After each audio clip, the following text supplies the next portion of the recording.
provides for all of us. It takes care of all of us.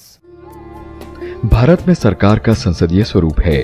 निचले सदन यानी लोकसभा में बहुमत वाली पार्टी सरकार बनाती है। परिषद के मंत्री लोकसभा के प्रति उत्तरदायी होते हैं। राष्ट्रपति कार्यकारी प्रमुख होता है। हालांकि भारत का संविधान विस्तृत है, लेकिन कुछ महत्वपूर्ण मुद्दों पर मौन भी है। ऐसे मौकों पर स्थापित संसदीय रवायतों या परिपाटी पर निर्भर रहना पड़ता है। भारत एक महासंघ है। इसके तत्व भारतीय संविधान में मौजूद हैं। इसमें लिखित संविधान है, दोहरी राजनीतिक प्रणाली है, केंद्र और राज्यों की शक्तियों के बीच संवैधानिक विभाजन है, स्वतंत्र न्यायपालिका है। ये सभी प्रावधान भारत को एक महासंघ बनाते हैं। मौलिक अधिकारों की गारंटी हमारे संविधान द्वारा नागरिकों को दी गई है। इन्हें संविधान के पाठ 3 में शामिल किया गया है। ये अधिकार व्यक्ति के नैतिक और आध्यात्मिक विकास के लिए बुनियाद प्रदान करते हैं। इन अधिकारों को आसानी से समाप्त नहीं किया जा सकता। संविधान में 6 मौलिक अधिकार हैं। इनमें समानता का अधिकार, स्वतंत्रता का अधिकार, शोषण के खिलाफ अधिकार, धर्म की स्वतंत्रता का अधिकार, सांस्कृतिक और शैक्षिक अधिकार और संवैधानिक उपचारों का अधिकार। राजनीति के निर्देशक सिद्धांत यानी directive principles of state policy, ये सिद्धांत संविधान के भाग 4 में दिए गए हैं। इन्हें लागू करना सरकार का कर्तव्य है। हमारे संविधान में मूल रूप से 20 सिद्धांत थे। 42वें संशोधन अधिनियम 1976 द्वारा 3 और जोड़े गए। आज कुल मिलाकर 23 सिद्धांत हैं। When our constitution makers got down to finalizing our constitution in the final stages in 1949, there were many issues. There were some which they thought, some argued should come within the ambit of fundamental rights. Then the overall opinion was that many of these things ought to be classified differently. So they came to be classified as directive principles of state policy. The thing about this directive principles of state policy is that whatever is listed there is very fundamental to governance. That is the importance of that. They are not under the category of fundamental rights, so they are not enforceable in that sense. But they have a great moral influence. Bharat में न्यायपालिका स्वतंत्र और निष्पक्ष है। शीर्ष पर सर्वोच्च न्यायालय है। इसके मध्य में उच्च न्यायालय और फिर निचली अदालतें हैं। भारत के संविधान का अनुच्छेद 326 सार्वभौमिक वयस्क मताधिकार प्रदान करता है, यानी यूनिवर्सल अडल्ट फ्रैंचाइज। मतदान की आयु अब 18 बरस हो गई है। पहले ये 21 बरस थी। ये खासियत भारतीय लोकतंत्र के सबसे क्रांतिकारी पहलुओं में से एक है। भारत एक धर्मनिरपेक्ष देश है। 42वें संशोधन अधिनियम ने प्रस्तावना में धर्मनिरपेक्ष शब्द को संविधान में शामिल किया, लेकिन भारत स्वतंत्रता के बाद से ही धर्मनिरपेक्ष रहा है। भारत में कोई राज्य धर्म नहीं है। हमारा संविधान न किसी भी धर्म का संरक्षण करता है और न ही किसी धर्म के साथ भेदभाव। भारत में केवल एक ही नागरिकता है। एक भारतीय केवल भारत का नागरिक है। एकल नागरिकता का मतलब राष्ट्रीय एकता और अखंडता है। मौलिक कर्तव्य यानी फंडामेंटल ड्यूटीज। संविधान के 42वें संशोधन अधिनियम 1976 के भाग 4 में 10 मौलिक कर्तव्यों को शामिल किया गया था, जिनमें संविधान का पालन करना, आदर्शों और संस्थाओं, राष्ट्रीय ध्वज और राष्ट्रगान का सम्मान करना, भारत की संप्रभुता, एकता और अखंडता को बनाए रखना और उसकी रक्षा करना, देश की रक्षा करना और राष्ट्रीय सेवाएं प्रदान करना, प्राकृतिक पर्यावरण की रक्षा और सुधार करना, सार्वजनिक संपत्ति की सुरक्षा करना और हिंसा को समाप्त करना। हमारा संविधान एक कल्याणकारी राज्य बनाने का लक्ष्य रखता है। यह उन महिलाओं, अनुसूचित जातियों और अनुसूचित जनजातियों की स्थितियों में सुधार की आवश्यकता को रेखांकित करता है जो लंबे समय से उपेक्षित रहे हैं। हमारे संविधान में लोकतांत्रिक मूल्यों पर जोर दिया गया है और इन मूल्यों को साकार करने के लिए कई लोकतांत्रिक संस्थानों की स्थापना भी की गई है।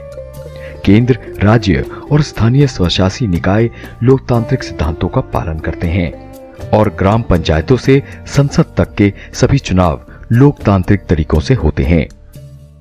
हमारे संविधान की एक बड़ी ताकत इसका डायनेमिक होना है, यानी वक्त के साथ बदलाव करते हुए ये प्रासंगिक बना रहता है।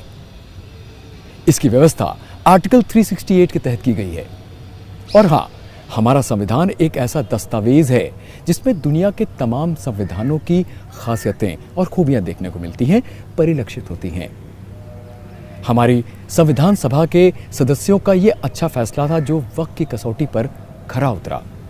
तो चलिए देखते हैं हमने दुनिया के किस संविधान से क्या लिया था। और आइए अब देखते हैं कि भारतीय संविधान के प्रमुख स्रोत क्या रहे हैं।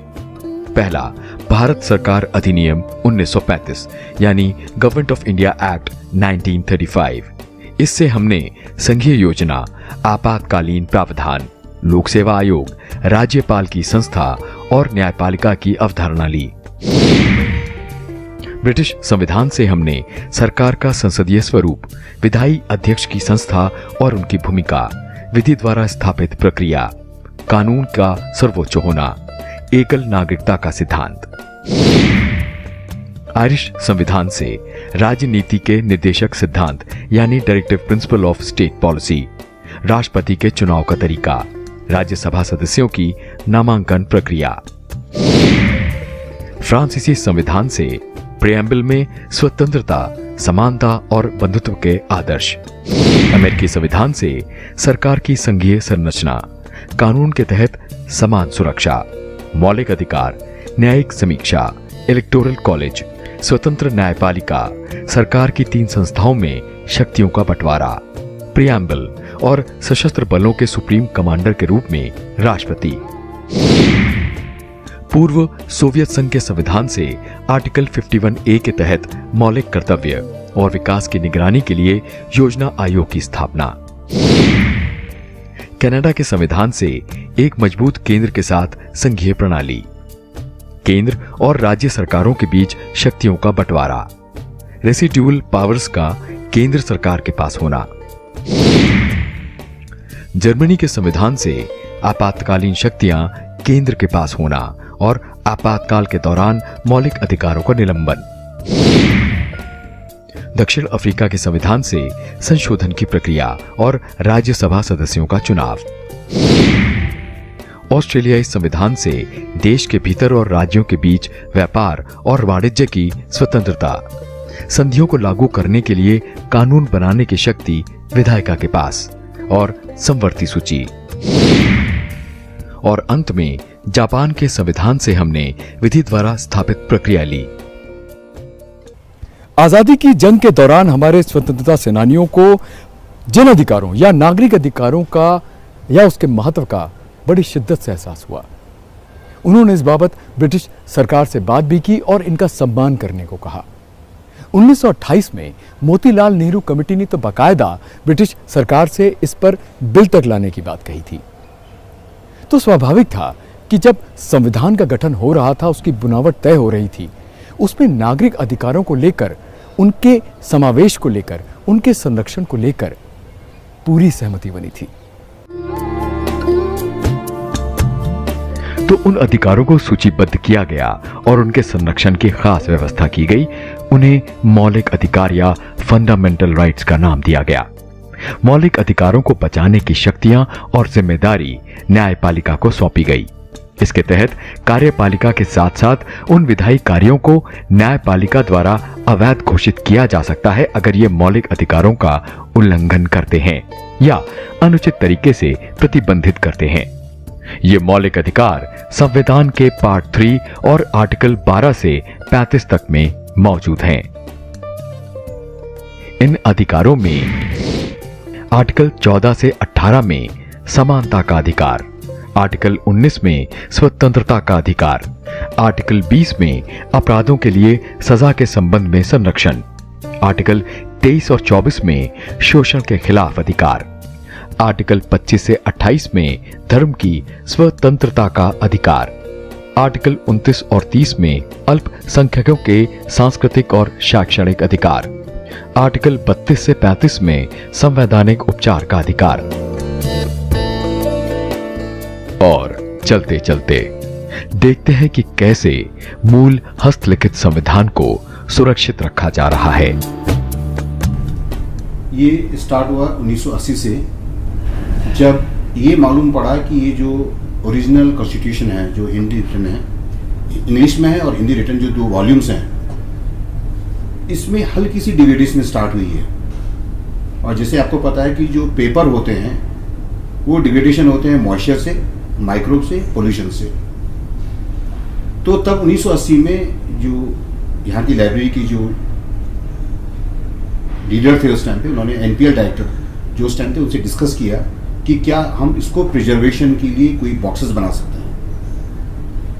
तो एनपीएल ने सोचा कि ये बहुत आसान काम है, एक बॉक्स बनाएंगे, उसके अंदर 2 कॉन्स्टिट्यूशन रख देंगे और नाइट्रोजन गैस पास कर देंगे और ये हो जाएगा। लेकिन जो नाइट्रोजन गैस है वो लीक हो जाती है टाइम के साथ। तो जो आप ग्लास बॉक्स देख रहे हैं उसके अंदर एक सीलेंट है जो अंदर की नाइट्रोजन को बाहर नहीं आने देती और बाहर की पोल्यूशन को अंदर नहीं जाने देती। तो साइंटिफिकली ये देखा गया कि बहुत बड़ी चैलेंज है। तो ये प्रोविजन जो था कि ऐसी सील बनाई जाए कि जो नाइट्रोजन गैस आपने अंदर भरी है वो बाहर ना आ पाए। तब एक सेट ऑफ साइंटिस्ट फ्रांस गए थे। जैसे आपको पता है कि जो पेरिस है वो म्यूजियम्स की कैपिटल है, उसमें बहुत सारे आर्टिफैक्ट्स हैं जिनको प्रिजर्व किया गया है। और जो ग्लास बनाने वाली कंपनी है सेंट गोविन, उनके साइंटिस्ट से बात करी गई। तो ये देखा गया है कि जो मेटल